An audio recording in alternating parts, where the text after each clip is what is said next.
અલ્નીનોનું સંકટ જે છે એ હજુ પણ ઓસર્યું નથી. ઓગસ્ટ અને સપ્ટેમ્બરમાં એ વધારે મજબૂત બની શકે છે અને એની અસર ભારતના ચોમાસા પર સાથે સાથે ગુજરાતના ચોમાસા પર થઈ શકે છે. આ સિસ્ટમ ગુજરાત પરથી વિખેરાઈ રહી છે અને આ જ વાત હું કહી રહ્યો હતો આની પહેલાના રિપોર્ટમાં 25% વરસાદની ઘટ છે અને એ 25% જે ઘટ છે એની પાછળનું કારણ જ અલ્નીનો છે. ગુજરાતનો લગભગ 80% નકશો છે કોરો જોઈ શકાય છે. નો રેન અહીંયા લખ્યું ને ઝીરો કે અલ્નીનો નું સંકટ તો ઊભું જ છે પણ એક મહાકાય વરસાદી સિસ્ટમ કે દર 24 કલાકે સિસ્ટમ છે એ ફંટાતી હોય છે, સિસ્ટમ વધુ ઘેરી બનતી હોય છે અથવા તો વિખેરાતી હોય છે, એની લાક્ષણિકતા છે. વધુ એક સિસ્ટમ જે બંગાળની ખાડીમાં એક્ટિવેટ થઈ ચૂકી છે એની અસર ક્યારથી થવાની છે. પણ જેવા આગળ વધીએ 31મી જુલાઈ તો ફરી એક સિસ્ટમ એન્ટર થઈ રહી છે. ઓગસ્ટના પહેલા સપ્તાહ સુધી એટલે કે 27મી જુલાઈથી ઓગસ્ટના પહેલા સપ્તાહ સુધી સળંગ વરસાદી માહોલ છે. આ એની માત્રા છે. મોડરેટ થી હેવી રેનમાં જ આખું ગુજરાત આવી રહ્યું છે. ચાહે દક્ષિણ ગુજરાત હોય, દક્ષિણ સૌરાષ્ટ્ર હોય, ઉત્તર સૌરાષ્ટ્ર હોય, મધ્ય ગુજરાત હોય, ઉત્તર ગુજરાત હોય. અને ઓગસ્ટના પહેલા 15 દિવસમાં એ સિસ્ટમ વરસાદ લાવશે 2 રાઉન્ડમાં. એટલે જે મેં શરૂઆતમાં કહ્યું હતું કે ગુજરાત પર બેક ટુ બેક 2 રાઉન્ડ આવી રહ્યા છે વરસાદના. આ સિસ્ટમ ઘેરી બની રહી છે, ગુજરાત આખાને ઘેરી રહી છે. લગભગ કોઈ વિસ્તાર બાકી નથી રહેતો. સ્કાયમેટના ડેટા અનુસાર પણ એ જ વાત છે.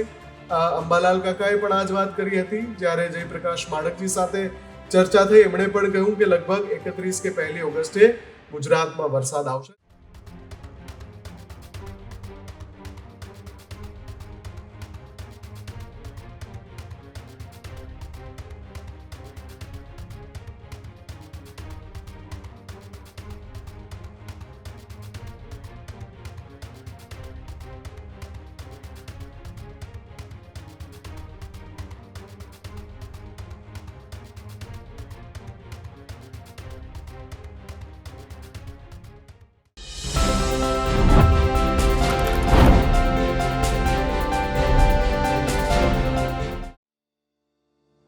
જુલાઈના અંત સુધી પહોંચ્યા છીએ ત્યારે ઓગસ્ટ માસને લઈને એક સાથે 3 થી 4 મોટા અપડેટ એ આવી ગયા છે કે ઓગસ્ટ મહિનામાં ચોમાસામાં શું થવાનું છે.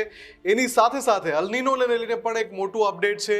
એની સાથે સાથે વરસાદના 2 રાઉન્ડ બેક ટુ બેક કેવી રીતે આવી રહ્યા છે એને લઈને પણ મોટું અપડેટ છે. આ તમામ મુદ્દા પર વાત કરવી છે. સાથે જ 15 દિવસનું ચોમાસાનું અનુમાન લગાવતી સંસ્થા સ્કાયમેટ વેધરનો એક રિપોર્ટ પણ બતાવવો છે જેમાં જુલાઈથી ઓગસ્ટના પહેલા સપ્તાહ સુધી એટલે કે 27મી જુલાઈથી ઓગસ્ટના પહેલા સપ્તાહ સુધી સળંગ વરસાદી માહોલ છે. માત્ર 2 દિવસ એવા છે કે જ્યાં હળવો વરસાદ પડી શકે પણ વાદળછાયું વાતાવરણ ચોક્કસથી રહેવાનું છે. આ બધી જ વાત કરવી છે. નમસ્કાર, હું છું મુફદ્દલ કપાસી અને આપ જોઈ રહ્યા છો એડિટર્સ પોઈન્ટ વિથ MK. તો સૌથી પહેલા વાત કરીએ 15 દિવસનું ચોમાસાનું અનુમાન લગાવતી એ સંસ્થાની કે જે ભારતમાં ચોમાસાની ટકાવારી કેટલી રહેશે એને લઈને પણ અનુમાન લગાવે છે અને ભારતભરના સમાચાર માધ્યમો એ અહેવાલને પ્રસારિત કરે છે. વાત છે સ્કાયમેટ વેધરની. ન્યૂઝરૂમના દર્શકો સારી રીતે જાણે છે કે સ્કાયમેટ વેધરના અનુમાન ઉપરાંત windy.com, weatherandradar.com અને હવામાન વિભાગ આ ચારેય જે હવામાનને લઈને અનુમાન લગાવે છે, ચોમાસાને લઈને અનુમાન લગાવે છે એના સંદર્ભના રિપોર્ટ ન્યૂઝરૂમ હંમેશા દર્શાવે છે. સાયન્ટિફિક ડેટાના આધારે આ રિપોર્ટ મળતા હોય છે પણ જ્યારે 15 દિવસનું અનુમાન હોય તો એમાં ઘણા બધા બદલાવ આવવાની સંભાવના છે. ખાસ કરીને હવામાન દર 24 કલાકે બદલાઈ શકે છે. એવું જ ચોમાસાનું છે. ચોમાસાની જે સિસ્ટમ છે, જે વાદળોનો ઘેરાવો છે એ 24 કલાકમાં યા તો વરસી જાય જે તે સ્થળ ઉપર, યા તો વિખેરાઈ જાય અથવા ફંટાઈ જાય. આ બધી સંભાવનાઓ છે. તો શું થવાનું છે આગામી દિવસોમાં? 27મી જુલાઈએ હજુ પણ 24 કલાક એવા છે ગુજરાત પર કે જ્યાં અલગ અલગ વિસ્તારમાં વરસાદી માહોલ જોવા મળશે. મધ્ય ગુજરાત, સૌરાષ્ટ્રના કેટલાક ભાગ, કચ્છનો થોડો વિસ્તાર ને ઉત્તર ગુજરાતનો કેટલોક ભાગ, દક્ષિણ ગુજરાતનો કેટલોક ભાગ, ત્યાં છૂટો છવાયો મધ્યમ સામાન્ય કે હળવો વરસાદ પડી શકે છે. પણ 28મી જુલાઈએ આપણે જઈએ તો ત્યાં શું બદલાવ આવી રહ્યો છે? ચોમાસું જે છે એ બ્રેક લેશે કે પછી થોડું સિસ્ટમ છે એ નબળી પડી રહી છે? વધુ એક સિસ્ટમ જે બંગાળની ખાડીમાં એક્ટિવેટ થઈ ચૂકી છે એની અસર ક્યારથી થવાની છે?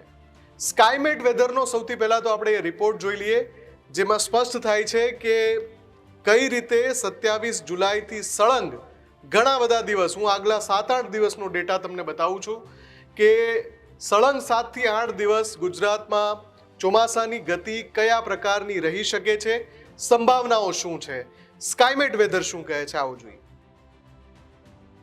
તો જે વરસાદ છેલ્લા કેટલાક દિવસથી આખા ગુજરાતને તરબોળ કરી રહ્યો છે, વરસાદની આખી સિસ્ટમ છે એ હજુ પણ ગુજરાત ઉપર એક્ટિવ છે. આ જોઈ શકાય છે સ્કાયમેટ વેધરનો આજનો ડેટા છે, અને એમાં આ જે વરસાદી વાદળો છે આખા નહીં પણ લગભગ 70-80% ગુજરાતને આવરી લે છે. કચ્છનો થોડો ભાગ બાકી છે, પશ્ચિમ સૌરાષ્ટ્રનો થોડો ભાગ બાકી છે. બાકી આ તમે જોઈ શકો છો, અને આ એની માત્રા છે. મોડરેટ થી હેવી રેઇનમાં જ આખું ગુજરાત આવી રહ્યું છે. ચાહે દક્ષિણ ગુજરાત હોય, દક્ષિણ સૌરાષ્ટ્ર હોય, ઉત્તર સૌરાષ્ટ્ર હોય, મધ્ય ગુજરાત હોય, ઉત્તર ગુજરાત હોય, આ તમામ વિસ્તારો અને કચ્છનો અડધો ભાગ હોય ત્યાં આ વરસાદી સિસ્ટમ અત્યારે છે. પણ સ્કાયમેટ વેધર હવે શું કહી રહ્યું છે? સ્કાયમેટ વેધર મુજબ આગાહી શું છે? 27માં હવે આપણે 28 તારીખ કરીએ તો જુઓ, એક જ દિવસમાં આ સિસ્ટમ ગુજરાત પરથી વિખેરાઈ રહી છે. અને આ જ વાત હું કહી રહ્યો હતો આની પહેલાના રિપોર્ટમાં કે સિસ્ટમ જતા સારો વરસાદ વરસાવશે ઘણા બધા વિસ્તારોમાં. ક્યાંક ક્યાંક સામાન્યથી હળવો વરસાદ પડે, પણ ઘણા બધા વિસ્તાર એવા હશે જ્યાં મધ્યમથી વધારે માત્રામાં વરસાદ પડશે. દક્ષિણ ગુજરાતમાં પણ આ ડેટા મુજબ 28મીએ એટલે કે મંગળવારે વધારે વરસાદ પડવાની સંભાવના છે. પણ જેવા આપણે 29મી તારીખમાં પહોંચીએ છીએ તો શું થાય છે? 29મીએ ગુજરાતનો લગભગ 80% નકશો છે કોરો જોઈ શકાય છે. નો રેન અહીંયા લખ્યું છે 0, એ જ રંગમાં જોઈ શકાય છે. અહીંયા થોડું દક્ષિણ ગુજરાતમાં હળવો વરસાદ દેખાય છે, પણ એ 29મી જુલાઈની વાત છે. આપણે 27મી જુલાઈમાં છીએ. વરસાદની આગાહીમાં આપણે યાદ રાખવું જોઈએ કે દર 24 કલાકે સિસ્ટમ છે એ ફંટાતી હોય છે, સિસ્ટમ વધુ ઘેરી બનતી હોય છે અથવા તો વિખેરાતી હોય છે, એની લાક્ષણિકતા છે.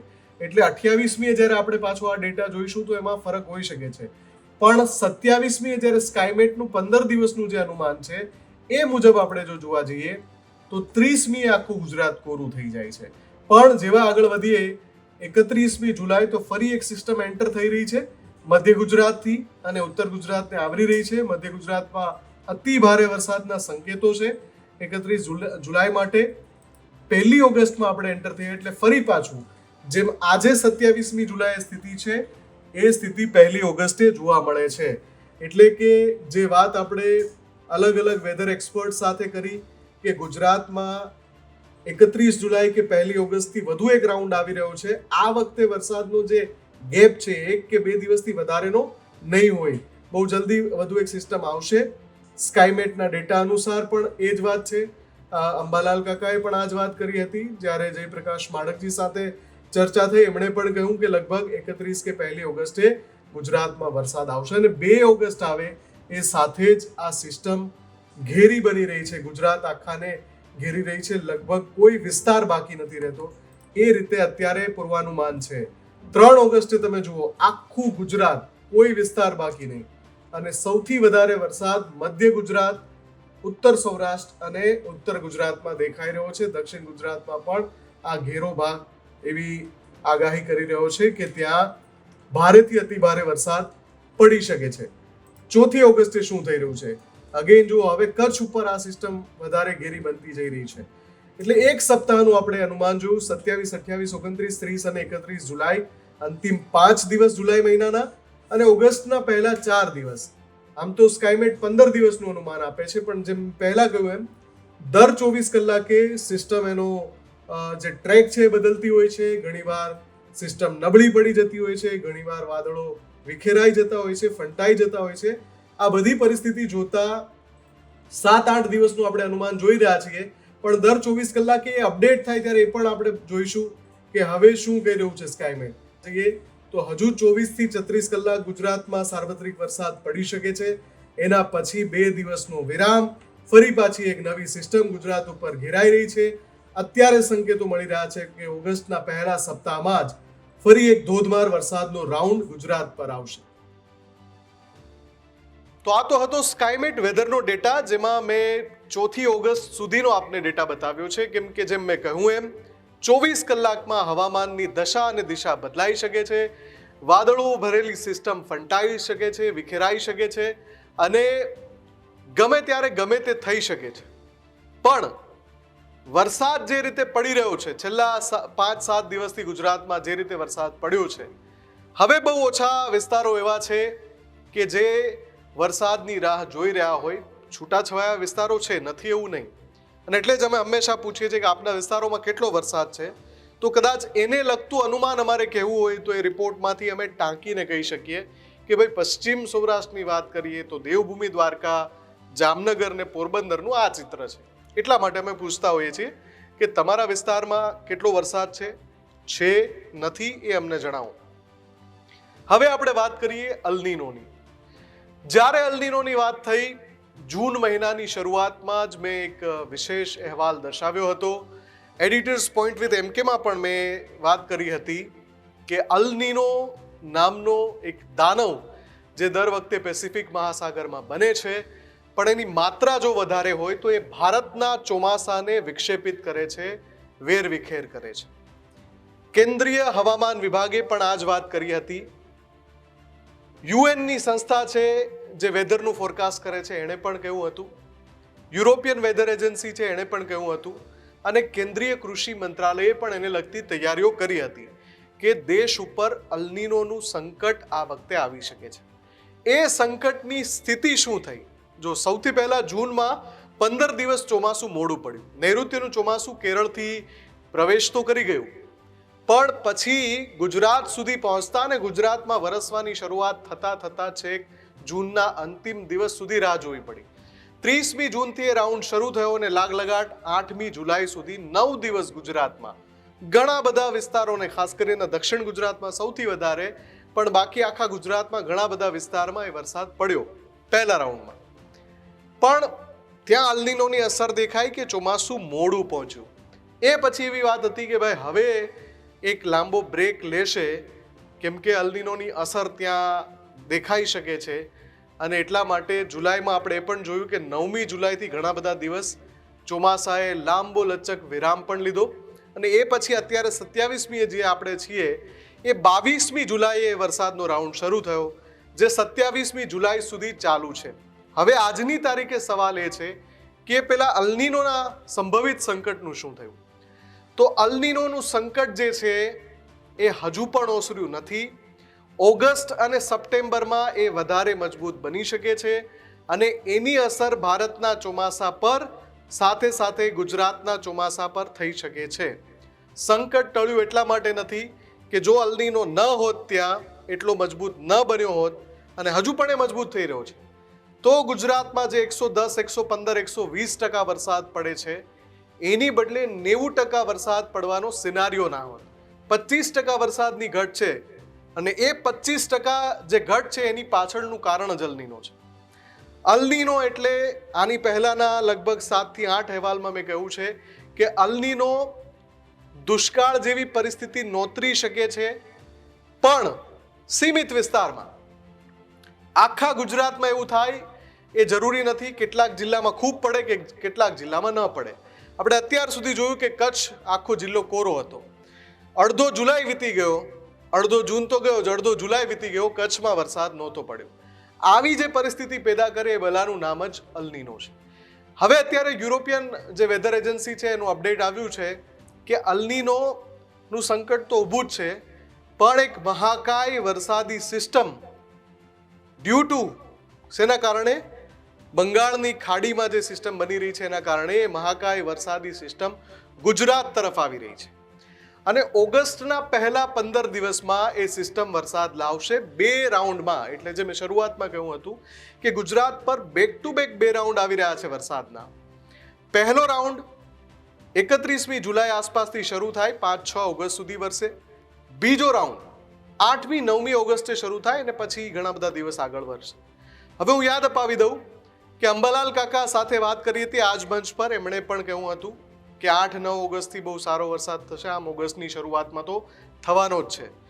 જાણીતા આગાહીકાર જયપ્રકાશ માડકજીએ પણ કહ્યું હતું કે હા આ જ દિવસો દરમિયાન વરસાદ આવવાનો છે. પરેશ ગોસ્વામી સાથે આ જ મંચ પર ચર્ચા થઈ તો એમણે પણ કહ્યું કે હા ઓગસ્ટની શરૂઆતમાં અને પછી 8 તારીખ આસપાસથી પણ એક બીજો રાઉન્ડ આવી રહ્યો છે. એટલે એનો અર્થ એ થયો કે જે તારણો અલગ અલગ વેધર એક્સપર્ટ કાઢી રહ્યા છે, જે તારણો અલગ અલગ વેધર એજન્સી કાઢી રહી છે, એમાં સ્પષ્ટપણે દેખાઈ રહ્યું છે કે ગુજરાત પર 2 રાઉન્ડ બેક ટુ બેક વરસાદના આવી રહ્યા છે. હવે અહીંયા વચ્ચે ગેપ આવશે કે નહીં? ગેપ આવી શકે છે. જુઓ, જુલાઈના અંત સુધીમાં એકાદ દિવસ 2 દિવસ એવા રહે કે વાદળછાયું વાતાવરણ થાય, ઝરમર વરસાદ પડે અથવા હળવો વરસાદ પડે, ઝાપટું પડે, પણ ધોધમાર વરસાદ ના પડે, એ પ્રકારનો બ્રેક આવશે. એ પછી સળંગ 4, 5, 6 દિવસ વરસાદ આવશે. વળી પાછા 3 કે 4 દિવસ એવા આવશે કે જ્યાં વાદળછાયું વાતાવરણ રહે, હળવો વરસાદ પડે, એકાદું ઝાપટું વરસી જાય, ઝરમર વરસાદ પડે, પણ બહુ મોટો લાંબો ગેપ નહીં આવે, એ પ્રકારનું અનુમાન અત્યારે જોવાઈ રહ્યું છે. પણ જેવી રીતે હું હંમેશાથી કહેતો રહું છું, દર 24 કલાકે ચિત્ર બદલાઈ જાય છે. એટલે આગળનું અપડેટ આપતા રહીશું અમે. દર 24 કલાકે અપડેટ લગાતાર ન્યૂઝરૂમ આપતું જ રહે છે.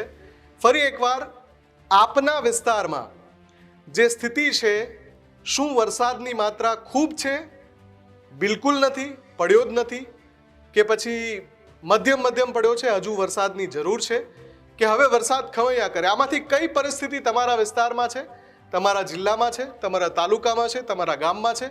કમેન્ટ કરીને અમને ચોક્કસથી જણાવજો. અને આવી જ વિશેષ રજૂઆત માટે જોતા રહેજો ન્યૂઝરૂમ ગુજરાત. નમસ્કાર.